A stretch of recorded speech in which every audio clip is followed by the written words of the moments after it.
ଜୟ ଜଗନ୍ନାଥ ସାଙ୍ଗମାନେ, ଆପଣମାନେ କେମିତି ଅଛନ୍ତି? ମୁଁ ଆଶା କରୁଛି ଆପଣମାନେ ବହୁତ ଭଲରେ ଥିବେ। ମୁଁ ଆପଣମାନଙ୍କୁ ଆଜି କିଛିଟା ଛୋଟ କଥା କହିବି। ଆପଣମାନେ ପ୍ଲିଜ୍ ମୋତେ କମେଣ୍ଟ ମାଧ୍ୟମରେ ନିଶ୍ଚୟ ଜଣାଇବେ ମୁଁ ଠିକ୍ କହିଲି କି ଭୁଲ କହିଲି। ଜାଣିଛନ୍ତି ସାଙ୍ଗମାନେ, ନିଜ ଲୋକ ଅଧିକ କଷ୍ଟ ଦେଇଥାନ୍ତି। ଆଜିର ଦୁନିଆରେ ନିଜର କିଏ? ନିଜ ବାପା ମାଙ୍କୁ ଛାଡ଼ିଦେଲା ପରେ ଏ ସ୍ୱାର୍ଥପର ଦୁନିଆରେ କେହି ବି ନିଜର ନାହାନ୍ତି। ଆମକୁ କେହି ବି ପଚାରି ନଥାନ୍ତି। ନିଜକୁ ଯାହା ଭଲ ଲାଗୁଛି ନା ନିଜେ କରିଚାଲ ସାଙ୍ଗମାନେ। କିଏ କ'ଣ ଭାବିବ, କିଏ କ'ଣ କହିବ, ସେସବୁ ଭାବିବା ଛାଡ଼ି ଦିଅନ୍ତୁ। ଆମକୁ ଆମ ଲାଇଫ୍ରେ ଯାହା ବି କରିବାର ଅଛି କର। ଆଉ ଆମ ଲାଇଫ୍ ଆମକୁ ଥରେ ହିଁ ମିଳିଥାଏ। ନିଜ ଲାଇଫ୍କୁ ନିଜେ ନିଜ ହିସାବରେ ଜିଇବାକୁ ଚେଷ୍ଟା କର। ନିଜ ଲାଇଫ୍କୁ ନିଜ ହିସାବରେ ବଞ୍ଚିବାକୁ ଚେଷ୍ଟା କର।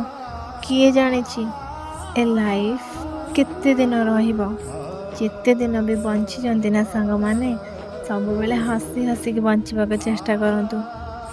ଯେତେବେଳେ ବଞ୍ଚିଛନ୍ତି ନିଜ ଲାଇଫ୍ର ସୁଖ ଦୁଃଖ କିଛି ବି ନିଜ ଛାତି ଭିତରେ ରଖିକି ହସିବାକୁ ଚେଷ୍ଟା କରନ୍ତୁ। କ'ଣ ଅଛି, କିଏ କ'ଣ କହିବ, କିଏ କ'ଣ ନ କହିବ, ତାଙ୍କ ବିଷୟରେ ଭାବିବା ଯେତେ କଷ୍ଟ ହଉ ପଛେ ହସି ହସି ସହିବାକୁ ଚେଷ୍ଟା କରନ୍ତୁ। ଭଗବାନ ସବୁ ପରିସ୍ଥିତିରେ ଆମ ସହିତ ଅଛନ୍ତି। ବାସ୍ ଫରକ ଏତିକି, ଆମେ ତାଙ୍କୁ ଦେଖିପାରୁନାହାନ୍ତି। ଭଗବାନ ଯାହାକୁ ବି ଭଲ ପାଆନ୍ତି ନା ତାକୁ ହିଁ ଅଧିକ କଷ୍ଟ ଦେଇଥାନ୍ତି। ଭଗବାନ ଜାଣିଛନ୍ତି କିଏ କେତେ କଷ୍ଟ ସହିପାରିବ। ବାସ୍ ଫରକ ଏତିକି, ଭଗବାନ ତା ସହିତ ସବୁବେଳେ ଥାଆନ୍ତି।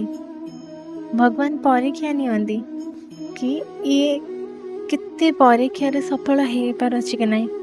ଲାଇଫ୍ ଆମକୁ ବହୁତ କିଛି ଶିଖେଇଥାଏ। ଆମ ଲାଇଫ୍ ଆମକୁ ଥରେ ହିଁ ମିଳିଥାଏ। ଆମ ନିଜ ହିସାବରେ ଆମେ ବଞ୍ଚିବାକୁ ଚେଷ୍ଟା କରିବା। ଆଜିକାଲି ଲୋକ ତ କିଛି ବି କହିବେ, କିନ୍ତୁ ତାଙ୍କ କଥାକୁ ନ ଶୁଣି ଆମ ରାସ୍ତାରେ ଆମେ ଚାଲିବା।